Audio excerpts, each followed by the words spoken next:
Assalamualaikum warahmatullahi wabarakatuh. Nama saya Andre Koirul Fajar, nomor absen 3, kelas 9H.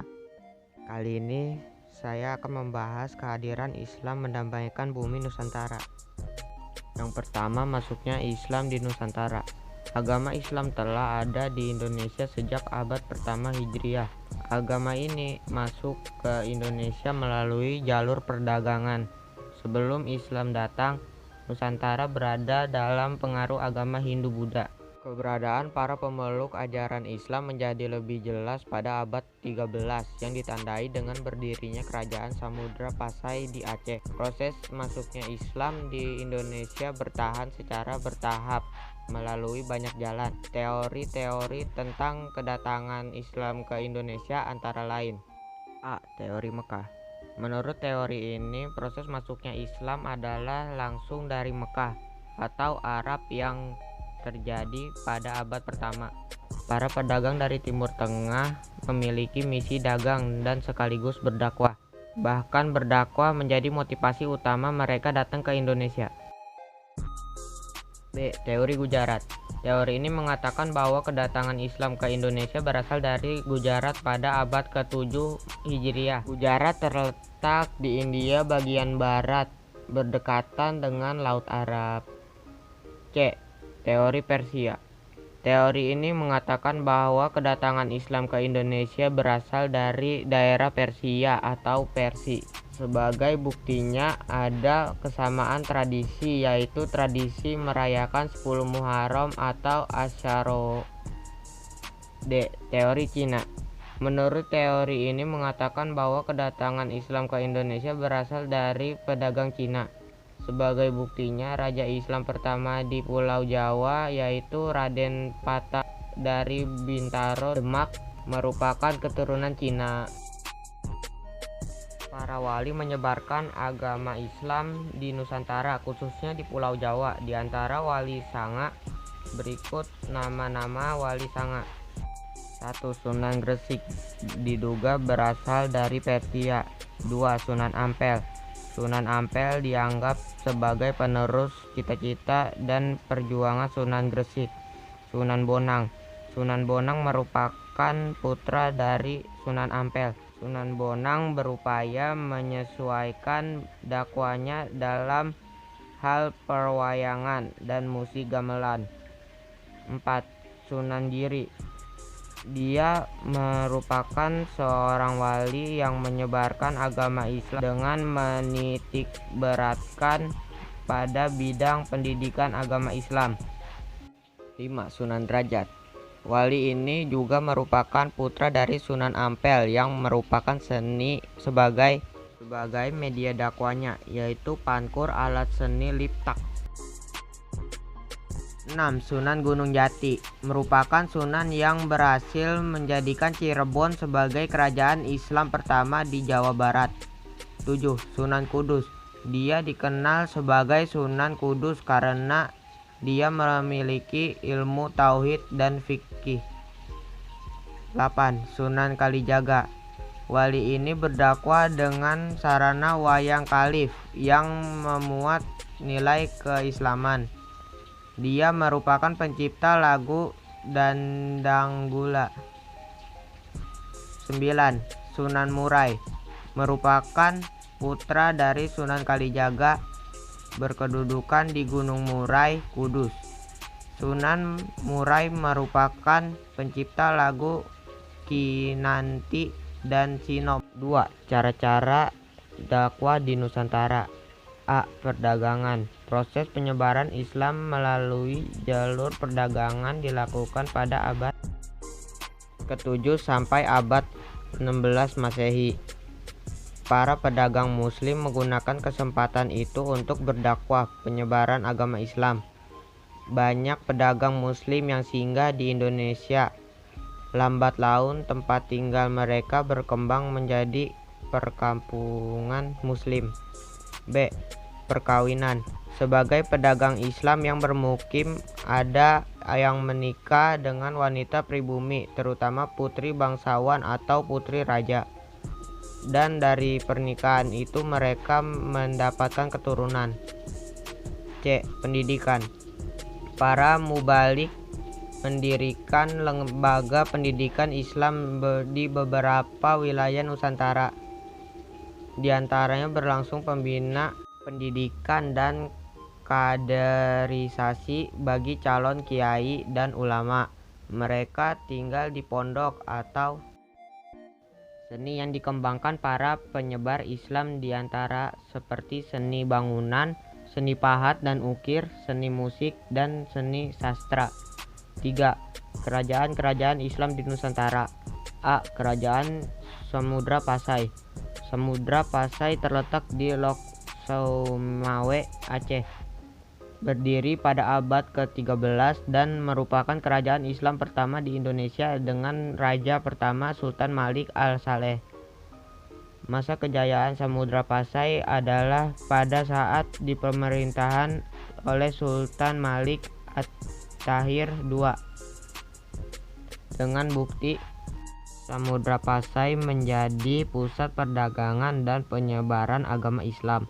Peninggalan sejarah kerajaan ini adalah mata uang emas dan makam Raja Malik Al-Saleh di Gedung Aceh Utara. Pada tahun 1521 Masehi, kerajaan ini ditaklukkan oleh Portugis. Selanjutnya, kerajaan Samudra Pasai mulai mundur dan berada di bawah kekuasaan kerajaan Aceh. Kerajaan Samudra Pasai berakhir pada tahun 1524 Masehi. B. Kerajaan Aceh. Kerajaan Aceh terletak di tepi Selat Malaka yang berpusat di Kutaraja, Banda Aceh. Berdiri pada abad ke-16 dengan raja pertama Sultan Haji Mukhayat Syah. Raja terkenal dari Aceh yang membawa ke zaman keemasan adalah Sultan Iskandar Muda. Ia berhasil menaklukkan Johor, Pahang, dan Kedah. Pujangga yang terkenal dari Aceh antara lain Hamzah Fausuri, Syamsuddin Sumatrani, Nuruddin Ar-Raniri, dan Abdur Rauh Singkel. Para ulama inilah yang berhasil menerjemahkan Al-Quran dalam bahasa Melayu. C. Kerajaan Demak. Kerajaan Demak terletak di muara Sungai Bintoro, Demak, Jawa Tengah. Berdiri pada abad ke-16 dengan raja pertama Raden Patah. Setelah wafat digantikan putranya yaitu Adipati Yunus yang memerintah dari tahun 1518 sampai 1521. Demak mengalami kejayaan pada masa Sultan Trenggono. Sepeninggalan Sultan Trenggono, kerajaan Demak kacau karena adanya perebutan kekuasaan. Akhirnya menantu Sultan Trenggono yaitu Adiwijaya. Sejak itu pusat pemerintah dipindahkan ke Panjang pada tahun 1568. Peninggalan sejarah kerajaan Demak antara lain Masjid Agung Demak yang didirikan tahun 1478 oleh Wali Sanga. D. Kerajaan Pajang. Kerajaan Pajang adalah penerus dari kerajaan Demak. Raja pertama kesultanan ini adalah Jaka Tingkir yang berasal dari Pengging di leher Gunung Merapi. Pada waktu Sultan Hadiwijaya berkuasa di Pajang, Ki Ageng Pemanahan diangkat menjadi bupati di Mataram sebagai imbalan atas keberhasilan menumpas Arya Panangsang. Ki Ageng Panahan wafat pada tahun 1576 Masehi.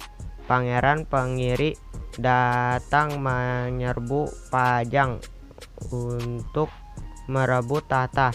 Hal ini ditentang keras oleh para bangsawan Pajang yang bekerja sama dengan Sutawijaya dari Mataram. Akhirnya Pangeran Pengiri beserta pengikutnya dapat dikalahkan dan diusir dari Pajang. Setelah suasana aman, Pangeran Benowo menyerahkan tahta kepada Sutawijaya. Sutawijaya kemudian memindahkan pusat pemerintahan ke Mataram. Kerajaan Mataram Islam. Kerajaan Mataram Islam berdiri pada tahun 1586 dan kerajaan pertama adalah Sutawijaya yang bergelar Senapati Inggalaga Sayyidin Panatagama, artinya panglima perang dan ulama mengatur kehidupan beragam. Pusat kerajaan ini terletak di belah tenggara kota Yogyakarta, yakni di Kota Gede. Kerajaan Mataram mencapai puncak kebesarannya pada masa pemerintahan Sultan Agung Hayakusuma.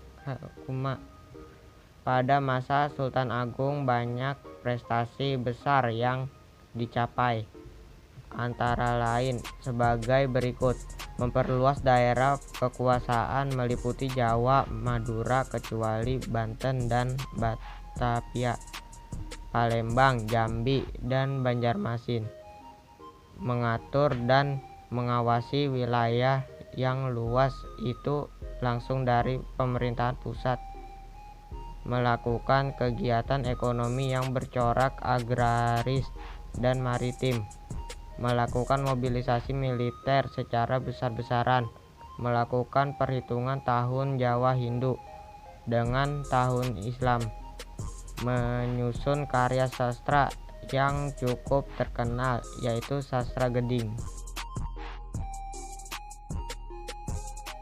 dan Kitab Suluk, menyusun Kitab Undang-Undang Baru. Kerajaan Banjar.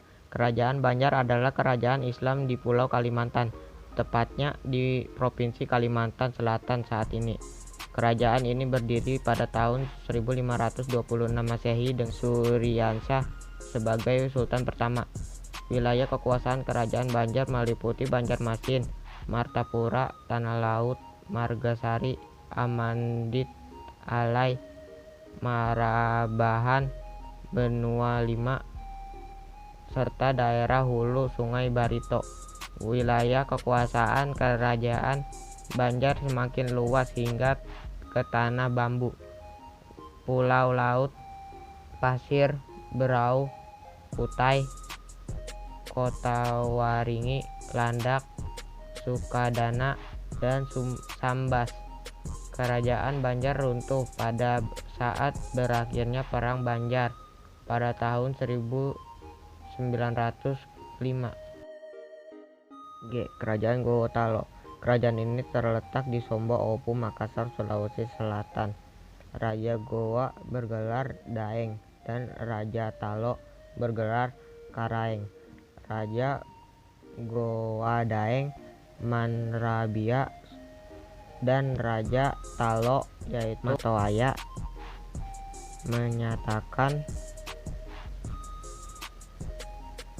menyatakan penggabungan dua kerajaan menjadi Dwi Tunggal.